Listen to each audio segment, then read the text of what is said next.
17h30, vous êtes sur LCN. Lueur d'espoir pour les personnes qui sont hébergées dans les centres hospitaliers et les CHSLD du Québec et aussi pour leurs proches.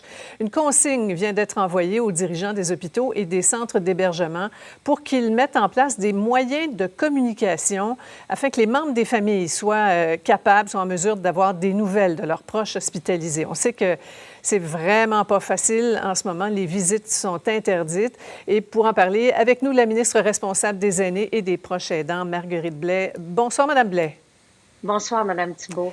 Oui, vraiment, là, j'avais le cœur brisé. Là, oui. Vous avez dû recevoir pas mal de demandes dans ce sens-là, hein, parce que les fermetures, ça provoquait des situations vraiment inhumaines dans le contexte déjà difficile qu'on connaît.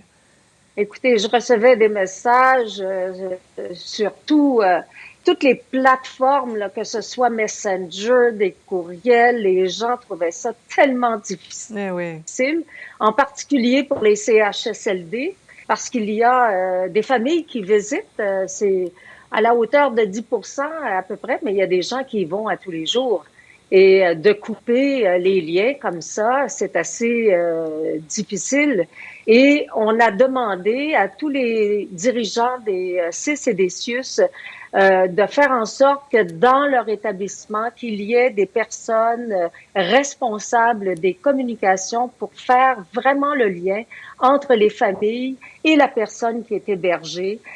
Pour les personnes qui sont capables de parler au téléphone ou qui sont capables de se servir des outils de communication, bien, dans certains établissements, il y a des iPads, mais on sait, entre vous et moi, qu'il y a plusieurs personnes en CHSLD, des personnes qui sont atteintes de troubles neurocognitifs et cette communication-là est impossible.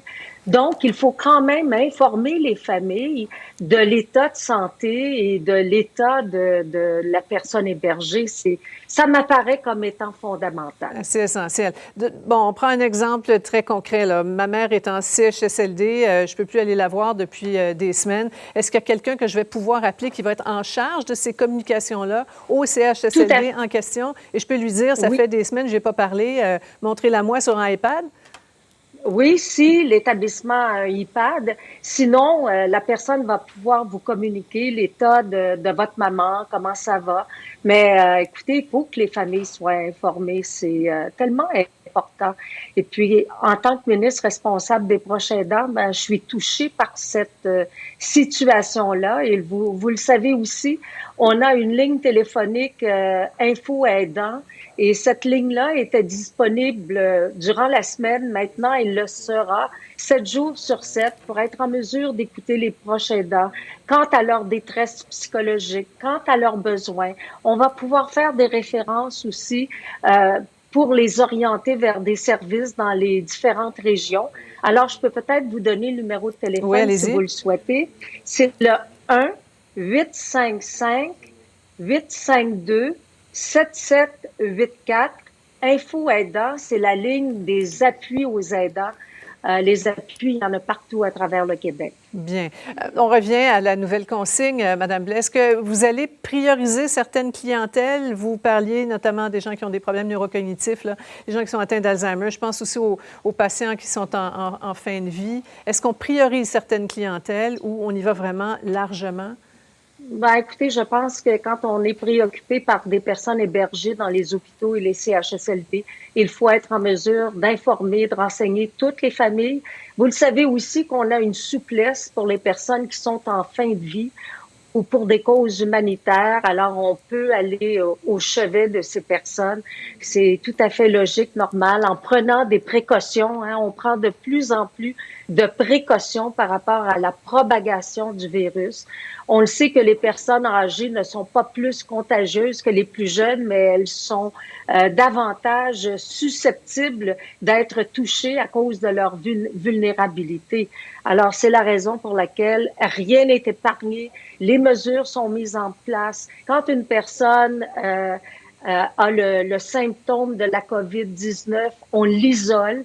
D'ailleurs, dans les CHSLD, sont habitués à des protocoles de cette nature-là, étant donné qu'il y avait souvent de l'influenza et autres types de maladies, là, des gastro. Alors, on met tout en œuvre pour protéger à la fois le personnel soignant, parce que c'est pas facile pour le personnel, là, les professionnels de la santé qui travaillent à tous les jours dans ces environnements, de continuer à faire leur travail. On se prive aussi des familles qui, bien souvent, donnaient à manger. Oui, donnaient un coup de main vraiment précieux. Absolument. Oui, alors on Madame se Blais, prive de ces familles-là. Profitons-en. Vous avez une tribune, là, profitons-en pour rappeler les consignes aux aînés dont vous êtes responsable, qui ne comprennent pas toujours l'importance de l'isolement. Moi, j'ai entendu là, cette semaine des choses épouvantables du style « faut bien mourir de quelque chose ». Oui, mais ça, c'est épouvantable. Et puis, en plus, on pourrait être porteur du virus et le transmettre les à une personne plus jeune. Puis, je ne veux pas attaquer les snowbirds, là, mais il y a beaucoup de snowbirds qui entrent de Floride, qui reviennent de Floride, comprennent pas qu'ils doivent s'isoler pendant 14 jours. Ne pas faire d'épicerie, ne pas sortir de leur VR pour aller faire une épicerie. Ne pas sortir de leur maison, de leur logement, de leur appartement. Ne pas sortir. Quelqu'un peut aller faire les courses à leur place. Faites 14 jours. Et ça, là, c'est la consigne du docteur Horacio Arruda, du premier ministre, de Mme McCann. Alors, il faut absolument écouter ça parce que vous pourriez être porteur du virus et vous pourriez le transmettre à quelqu'un d'autre. Le problème, Mme Blais, aussi qui est présent, c'est peut-être il y a beaucoup de gens qui reviennent et qui arrivent des États-Unis où il n'y a pas si longtemps, les plages étaient encore bondées. On le disait ce matin, j'entendais Marie Poupard, là, qui est en Floride, qui disait ils sont complètement inconscients de ce qui se passe. Ils ne sont pas du tout en phase avec le discours au Québec et ce qui se passe et les mesures qu'on prend chez nous et les efforts que tous les Québécois font là, depuis des semaines.